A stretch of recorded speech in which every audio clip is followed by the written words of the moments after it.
जय राम जी की। श्री वाल्मीकि रामायण अरण्य कांड 35वां सर्ग। रावण का समुद्र तटवर्ती प्रांत की शोभा देखते हुए पुनः मारीच के पास जाना। शूर्पणखा की ये रोंगटे खड़ी कर देने वाली बातें सुनकर रावण मंत्रियों से सलाह ले अपने कर्तव्य का निश्चय करके वहां से चल दिया। उसने पहले सीता हरण रूपी कार्य पर मन ही मन विचार किया, फिर उसके दोषों और गुणों का यथावत ज्ञान प्राप्त करके बला बल का निश्चय किया। अंत में यह स्थिर किया कि इस काम को करना ही चाहिए। जब इस बात पर उसकी बुद्धि जम गई तब वह रमणीय रथशाला में गया। गुप्त रूप से रथशाला में जाकर राक्षस राज रावण ने अपने सारथी को यह आज्ञा दी कि मेरा रथ जोत कर तैयार करो।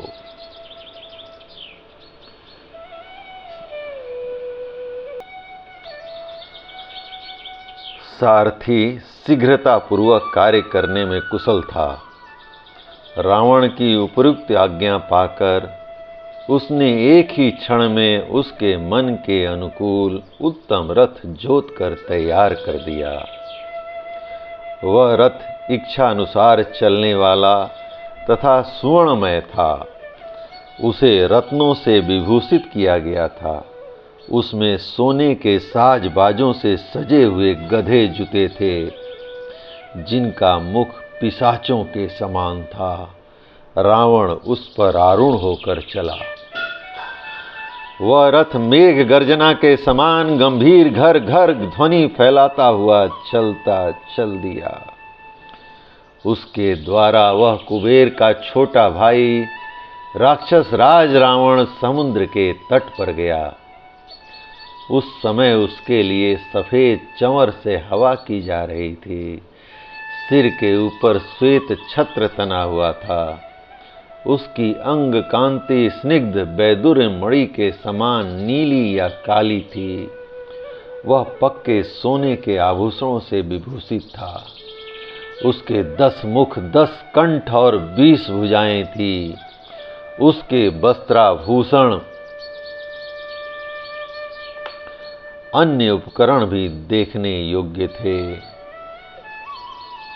देवताओं का शत्रु और मुनीश्वरों का हत्यारा वह निशाचर 10 शिखरों वाले पर्वतराज के समान प्रतीत होता था। इच्छा अनुसार चलने वाले उस रथ पर आरूढ़ हो राक्षस राज रावण आकाश में विधुन मंडल से घिरे हुए तथा वक् पंक्तियों से सुशोभित मेघ के समान शोभा पा रहा था। पराक्रमी रावण पर्वत युक्त समुद्र के तट पर पहुंचकर उसकी शोभा देखने लगा। सागर का वह किनारा नाना प्रकार के फल फूल वाले सहस्त्रों वृक्षों से व्याप्त था। चारों ओर मंगलकारी शीतल जल से भरी हुई पुष्करणियां और वेदिकाओं से मंडित विशाल आश्रम उस सिंधु तट की शोभा बढ़ा रहे थे। कहीं कदली वन और कहीं नारियल के कुंज शोभा दे रहे थे। साल, ताल, तमाल तथा सुंदर फूलों से भरे हुए दूसरे दूसरे वृक्ष उस तट प्रांत को अलंकृत कर रहे थे। अत्यंत नियमित आहार करने वाले बड़े बड़े महर्षियों, नागों, सुपणों, गरुड़ों, गंधर्वों तथा सहस्त्रों किन्नरों से उस स्थान की बड़ी शोभा हो रही थी। काम विजयी सिद्धों, चारणों, ब्रह्मा जी के पुत्रों, वानप्रस्थों, मास गोत्र में उत्पन्न मुनियों, बाल खिल्य महात्माओं तथा केवल सूर्य किरणों का पान करने वाले तपस्वी जनों से भी वह सागर का तट प्रांत सुशोभित हो रहा था।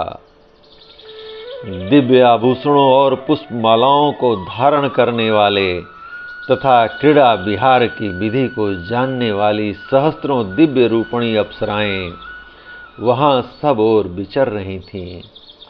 कितनी ही शोभाशालिनी देवांगनाएं उस सिंधु तट का सेवन करती हुई घास पर बैठी थीं। देवताओं और दानवों के समूह तथा अमृत भोजी देवगण वहां विचर रहे थे। सिंधु का वह तट समुद्र के तेज से उसकी तरंग मालाओं के स्पर्श से स्निग्ध एवं शीतल था।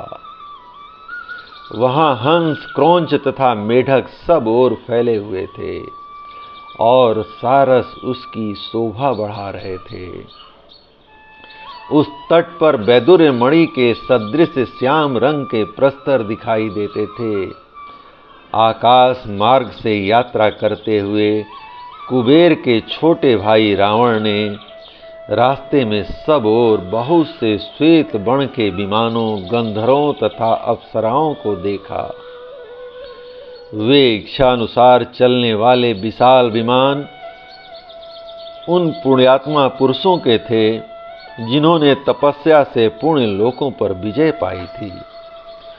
उन विमानों को दिव्य पुष्पों से सजाया गया था और उनके भीतर से गीत वाद्य की ध्वनि प्रकट हो रही थी।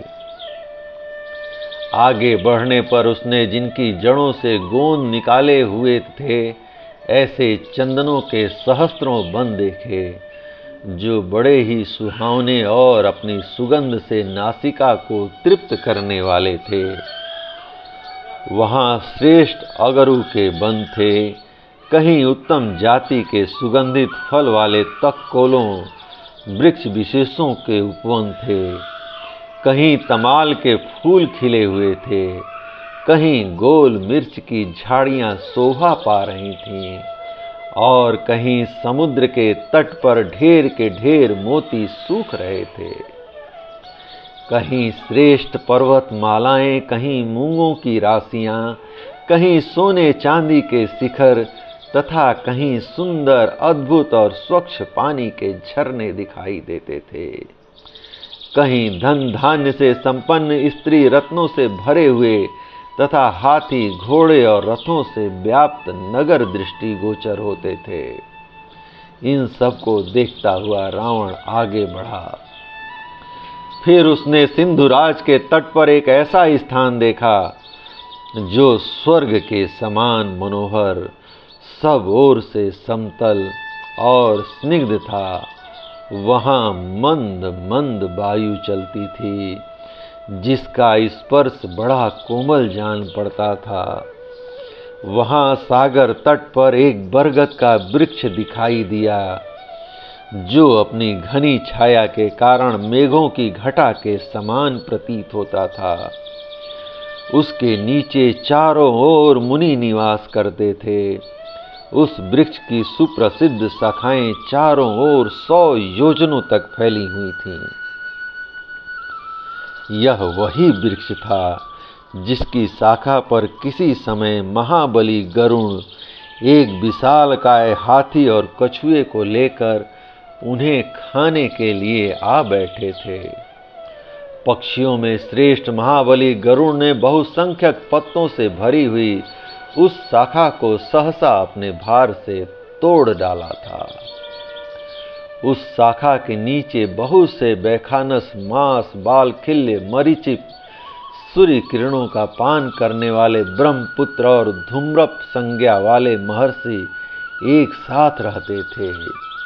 उन पर दया करके उनके जीवन की रक्षा करने के लिए पक्षियों में श्रेष्ठ धर्मात्मा गरुड़ ने उस टूटी हुई 100 योजन लंबी शाखा को और उन दोनों हाथी तथा कछुए को भी वेग पूर्वक एक ही पंजे से पकड़ लिया तथा आकाश में ही उन दोनों जंतुओं के मांस को खाकर फेंकी हुई उस डाली के द्वारा निषाद देश का संहार कर डाला। उस समय पूर्वोक्त महामुनियों को मृत्यु के संकट से बचा लेने से गरुड़ को अनुपम हर्ष प्राप्त हुआ। उस महान हर्ष से बुद्धिमान गरुड़ का पराक्रम दूना हो गया। उन्होंने अमृत ले आने के लिए पक्का निश्चय कर लिया। तत्पश्चात इंद्रलोक में जाकर उन्होंने इंद्र भवन की उन जालियों को तोड़ डाला जो लोहे की सिकंचों से बनी हुई थी। फिर रत्न निर्मित श्रेष्ठ भवन को नष्ट भ्रष्ट करके वहां छिपा कर रखे हुए अमृत को वे महेंद्र भवन से हर लाए। गरुण के द्वारा तोड़ी हुई डाली का वह चिन्ह उस बरगद के उस समय भी मौजूद था। उस वृक्ष का नाम था सुभद्र बट। बहुत से महर्षि उस वृक्ष की छाया में निवास करते थे। कुबेर के छोटे भाई रावण ने उस बट वृक्ष को देखा। नदियों के स्वामी समुद्र के दूसरे तट पर जाकर उसने एक रमणी वन के भीतर पवित्र एवं एकांत स्थान में एक आश्रम का दर्शन किया। वहां शरीर में काला मृग चर्म और सिर पर जटाओं का समूह धारण किए नियमित आहार करते हुए मारीच नामक राक्षस निवास करता था। रावण वहां जाकर उससे मिला। मिलने पर उस राक्षस मारीच ने सब प्रकार से अलौकिक कमनीय पदार्थ अर्पित करके राजा रावण का विधि पूर्वक आतिथ्य सत्कार किया। अन्न और जल से स्वयं उसका पूर्ण सत्कार करके मारीच ने प्रयोजन की बातें पूछते हुए उससे इस प्रकार कहा, राजन, तुम्हारी लंका में कुशल तो है? राक्षस राज, तुम किस काम के लिए पुनः इतनी जल्दी यहाँ आए हो? मारीच के इस प्रकार पूछने पर बातचीत करने में कुशल महातेजस्वी रावण ने उससे इस प्रकार कहा। इस प्रकार श्री वाल्मीकि निर्मित आर्ष रामायण आदि काव्य के अरण्यकांड का 35वां सर्ग प्रभु श्री राम की कृपा से पूर्ण हुआ। जय राम जी की।